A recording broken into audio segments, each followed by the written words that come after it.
કચ્છ જિલ્લામાં 1017 જરૂરિયાત સામે 437 જ્ઞાન સહાયક શિક્ષકોની નિમણૂક કરાઈ છે, જેમાં હજુ 233 શિક્ષકોની જગ્યા ખાલી છે, જેની નવા સત્રની અંદર સરકારની સૂચના મુજબ રિન્યૂ અથવા ભરતી કરી દેવામાં આવશે. તેમજ ગ્રાન્ટેડ શાળાઓમાં 183 સામે 140 શિક્ષકોની જગ્યા ખાલી છે, જે ઝડપથી પૂર્ણ કરી દેવામાં આવશે.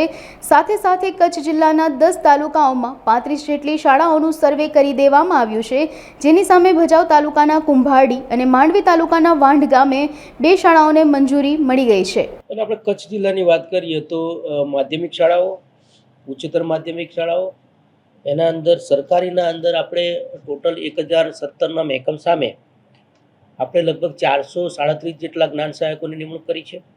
અને જ્ઞાન સહાયકની નિમણૂક કર્યા પછી લગભગ 233 જેટલા શિક્ષકોની ખાલી જગ્યા રહે છે.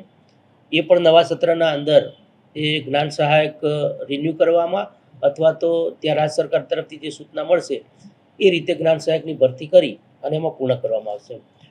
ખાસ કરીને ગ્રાન્ટેડની વાત કરીએ તો ગ્રાન્ટેડના અંદર પણ લગભગ આપણે 183 ઉપરાંત જ્ઞાન સહાયકોની નિમણૂક કરી છે. અને એ સિવાય આપણા ત્યાં 140 જેટલા શિક્ષકોની ગ્રાન્ટેડમાં ઘટ રહે છે. એ ઘટ પણ આપણે જ્ઞાન સહાયકને રિન્યૂ કરી અને નવા જ્ઞાન સહાયકની ભરતી કરી અને આપણે પૂર્ણ કરીશું. એટલે ખાસ કરીને શિક્ષકોના અંદર આપણે નવા સત્રથી શિક્ષકો આપણને મળી રહેશે એવી આશા છે આપણે. એટલે આપણે ટોટલ 30 થી 35 શાળાઓનો સર્વે કરી અને રાજકક્ષાએ મોકલેલો છે. એટલે 10 તાલુકાના અંદર એમાંથી આપણી શાળાઓ મંજૂર થશે. પ્રથમ તબક્કાના અંદર આપણી 2 શાળાઓ મંજૂર થઈ છે. ભચાઉ તાલુકાના અંદર કુંભારડી અને માંડવી તાલુકાના અંદર વાંઢની હમણાં જ મંજૂરી મળી છે.